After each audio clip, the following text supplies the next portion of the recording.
It has been quite some time since I made a video, so I don't want to wait too long. I want to dive right into the content. Basically, what we're doing here is I have a 97 Cobra. This would apply to any 96 to 2004 Mustang, but it has a terrible exhaust leak, at least on the driver's side, and probably both. And it is coming from the exhaust manifold gasket. So if you're interested in how to replace an exhaust manifold gasket, or maybe you're interested in how to remove a K member, or to install a set of headers, this video will be useful for you. We are going to specifically look into how to fix a manifold gasket. So let's talk about the tools you're going to need and also the materials that you will need to do this. So let's dive straight in. Header work, you are going to need a couple things right off the bat. One of the things I decided to get, these are called Stage 8 locking hardware. And basically what this is, it's a special type of bolt that has some parts that go on the top. I'll show you the part number to it in case you guys are interested in buying some for your own or for your own car. But basically this keeps the bolts from backing out, because once you go through all of this effort, trust me, you don't want to go back in there to do it again because a bolt loosened itself up. So we're going to try and use the Stage 8 locking hardware. I also got a set of header gaskets. These are from Ford Racing. For gaskets, you really don't want to cheap out, and I'm hoping that that was a good decision. Now, while I'm in there, there's a couple other things I'm going to be doing too, notably some minor suspension upgrades. So basically, I've got some sway bar bushings here. I got these off the Maximum Motorsports website. Got 2 of those. And then I've also got some sway bar end links because I'm getting some weird noises from the front.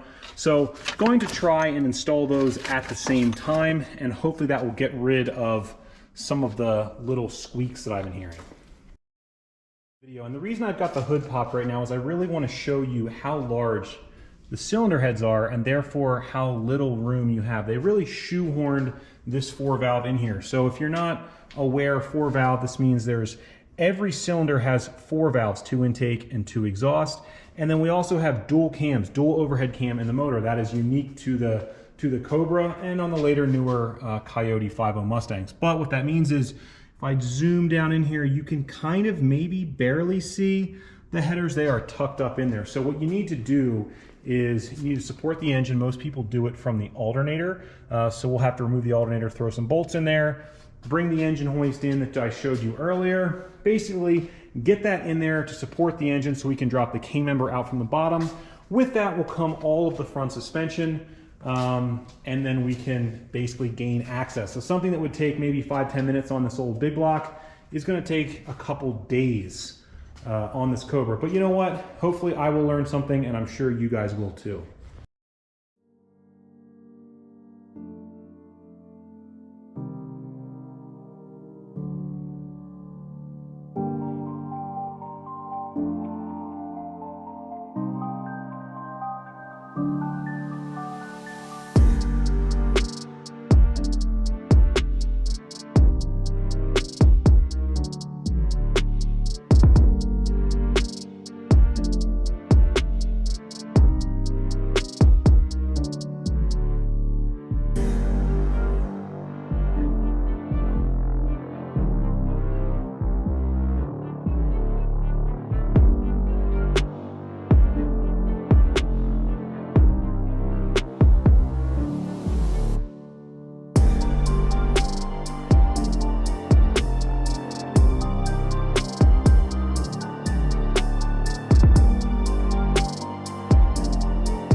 before, you can see there's a bunch of gunk down here in the front. I suspect I may have an oil pan gasket leak, but it's kind of hard to tell. This could be from previous oil leaks. So I'm going to clean this all off. I bought an oil pan gasket, and I will decide today whether or not I'm going to do that. But we'll let that soak for about 10-15 minutes, come back, power wash it off. Hopefully it looks a little better, a little cleaner on the reinstallation.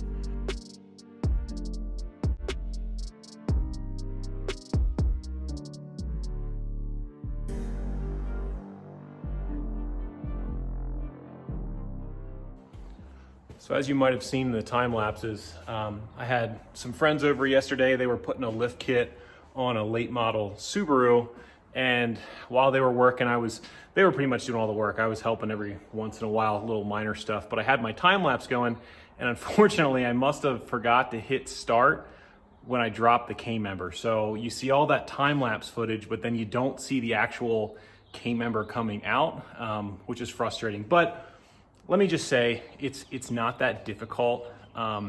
It's all the prep work getting up to it that's difficult, but physically removing the K member, you basically just need to support the engine from the top or the bottom, either or, one or the other.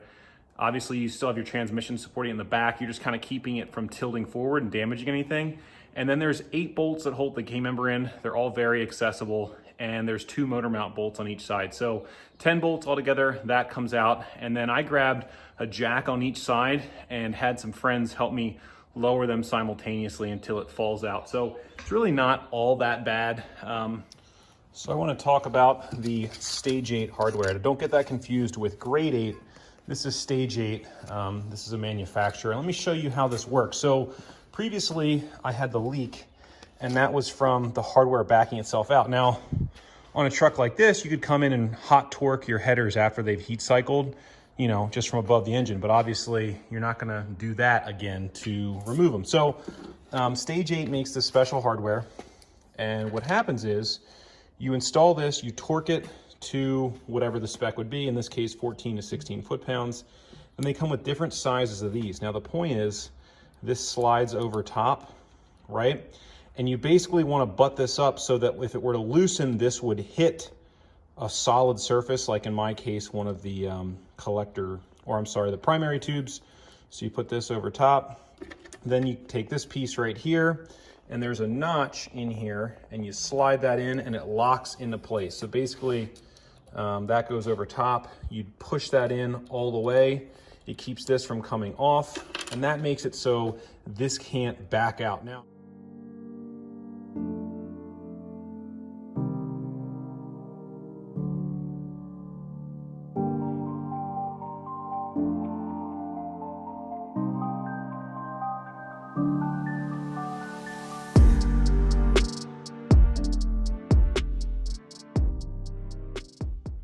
that was kind of my issue. And let me show you what happened before. So this is the old exhaust manifold. Now, I was looking initially for any sort of like burn through, which it didn't burn through, but if you look, these front two were so loose that this thing was not making a solid seal and actually started to break holes in it. So this was the exhaust gas escaping out, and that was the noise I was hearing. Take a look at this deep gouge. Just cleaned it up, but it's pretty bad. I'm just gonna take the MIG and just fill that in a little bit. I just don't want that to eventually crack. There's another one over here, not as bad. I don't know what would have caused that, but that's pretty nasty. Man, these are the Ford Racing Performance Shorty headers. I guess they're probably a little better than stock, but I mean, it's kind of the same thing. I don't know. I feel like another outfit, JBA, makes a set, which I think are better. These are not great in my opinion. So I took a wire wheel and just cleaned up. You can see which side was leaking. It was that side. Gasket's not making a good seal. You have that hot exhaust gas going out. It's actually put some low spots and grooves in there, so hopefully the seal. So to help that, got myself some gasket sealant, brand new gasket. This copper spray stuff, I don't know if it works, but I usually add it on, and I think it seems to help.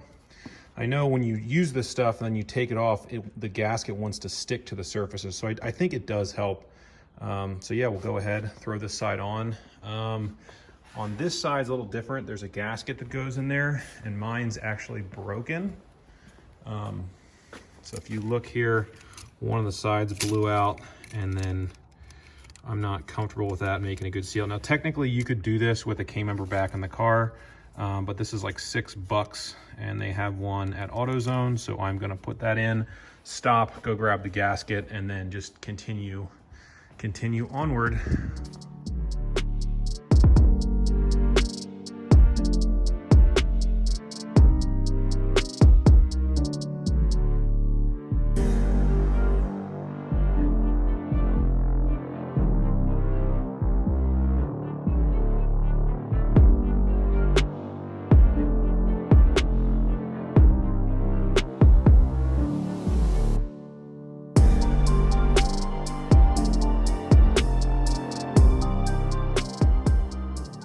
So I didn't bother filming the reinstallation. I figured I showed you the time lapse of everything coming apart.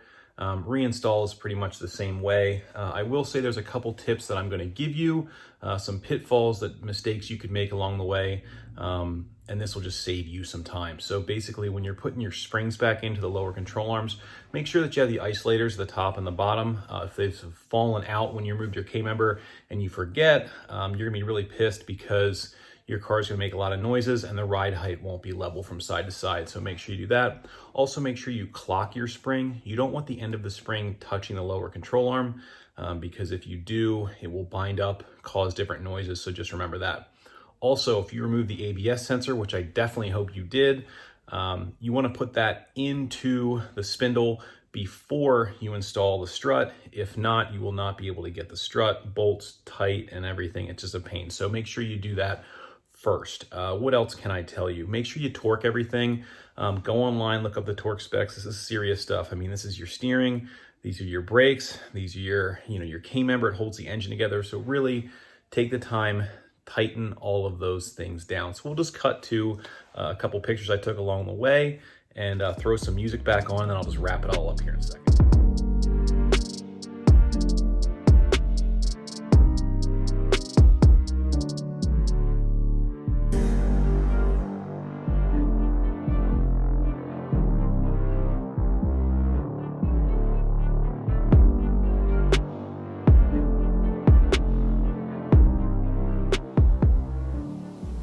So that's the end of the video.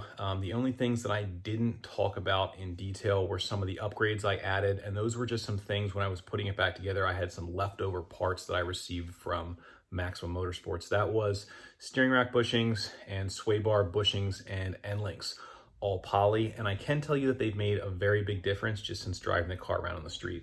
So the next steps are get everything back together. And I'd like to get this car back out on the track and really show you the differences, because the first track video that I had way back when I was building this car, I didn't have the panhard bar, I didn't have some of these bushings, I had an exhaust leak. So all this stuff was kind of not perfect, but now we're really in a good spot. So I really hope you enjoyed the video. I hope you found it entertaining and a little bit informative. And we'll see you next time on the track. Thanks for watching.